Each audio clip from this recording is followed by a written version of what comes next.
heart rate range, okay? 60 to 100 we know is normal.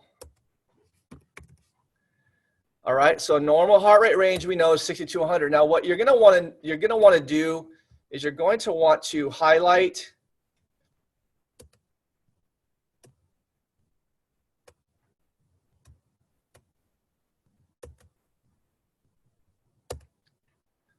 it's not very good highlight, but you're going to want to highlight you know, 60 to 100, because 60 to 100 is something I'm going to ask you on the quiz that's going to come up here probably next week at the end of the unit, is what's a normal range for heart rate, right? You want to be able to know 60 to 100 is normal. So moving on, I'll give you some other things to highlight as well, just as I remember what to tell you with regards to that over the next. Okay, so here we go. This is the definition of normal heart rate. So under resting conditions,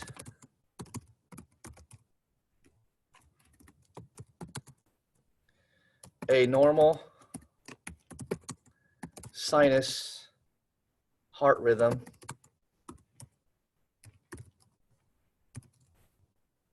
represents, whoops, sorry.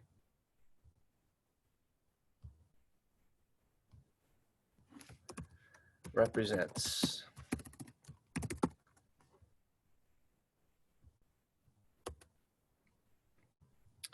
60 to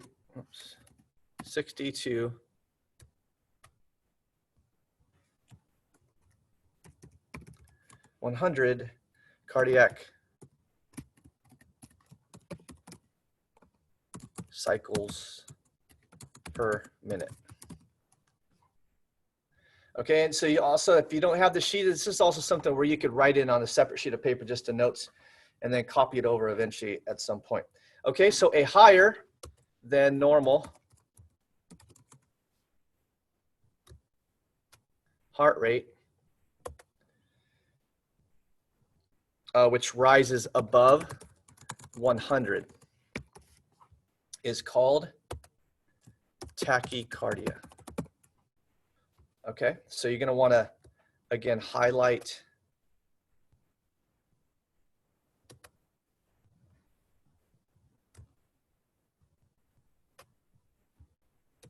those two.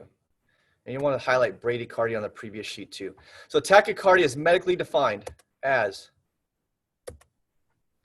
a rapid beating of the heart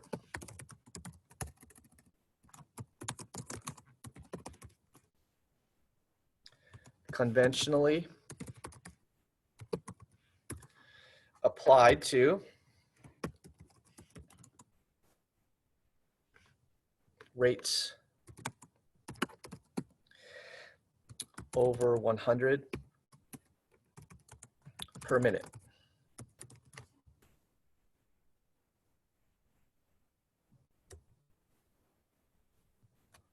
Okay, so over 100 per minute. So you're actually outside the normal range, 60 to 100 now. Some tachycardias are abnormal or even life-threatening. However, exercise-induced tachycardia is not. During exercise, we all experience an increase in heart rate.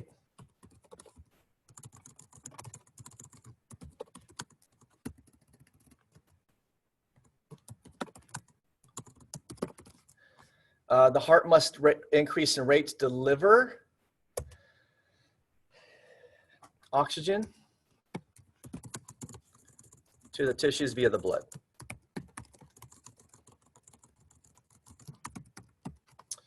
The more intense the exercise, the faster the heart must pump. So there is a direct relationship between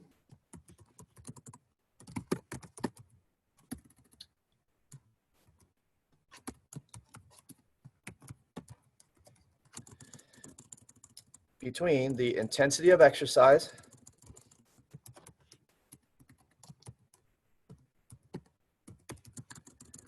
of exercise and the rate at which the heart must beat. The rate at which the heart must beat.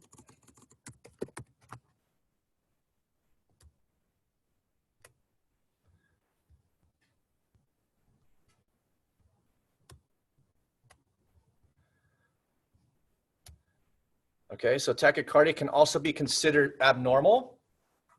During rest, the heart rate should hold within the normal range of 60 to 100. Okay, when the heart rate beats faster than 100 at a resting rate, it may be something to begin to investigate why it's over 100. Reasons the heart may rise to above 100 include, there are a lot of different reasons why the heart rate might rise to above 100. Okay, so what I want you to think about before we go over the answers is, what are some things, think about them before because I want to ask you, okay, what do you think?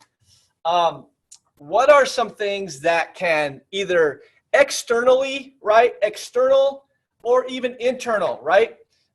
Thinking of things that we might ingest, right? An individual might ingest or inject or whatever it might be. So I want you to think about things external, right, that may cause the heart rate to start rising. Things that may be internal that may start the heart, cause the heart to start beating above 100. So, Jonathan, give me an example. Reasons the heart may rise to above 100, based on what I said, if you can think of something right now.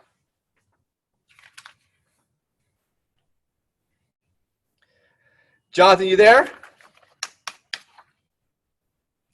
Okay, somebody else. Can somebody else give me one reason why the heart may rise above 100? Anybody? Exercise?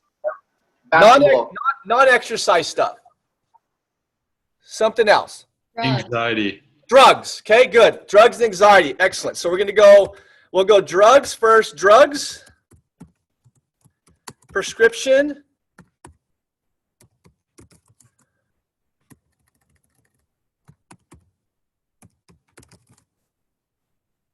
or recreational. Good. Okay, and we also said anxiety. So here's the next one. So anxiety, so stress, anxiety, worry, fear, all go on the same line, right? So anything that would cause anxiety could definitely increase the heart rate to rise above 100 resting.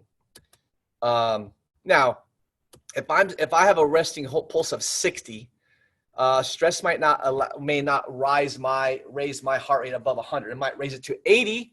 So if I take my pulse, and I know I'm normally at 58. Over the summer I was really calm, right? My pulse I think it was like 48, right? When I was like laying down before bed. So and so if I have stress anxiety, my normal is not going to get to above 100. It might get to like 80, and I'll be like, man, something's going on. Like my resting pulse is at 80. I must be worried, or maybe I'm stressed out about something. But if you're at like 80 or 90 resting, then it could definitely raise it to above 100. Not necessarily something you'd be concerned about, but just understand that that would be something where it would be considered abnormal if you went to the doctor like, whoa, what's going on? Like your pulse 104 resting. Are you feeling all right? Right. So there might be some questions that may be asked. What else? Yeah, go ahead. Like sickness, like good.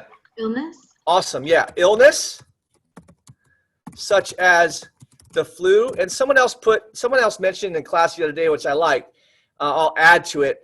Such as a flu, or even in an athletic standpoint, dehydration.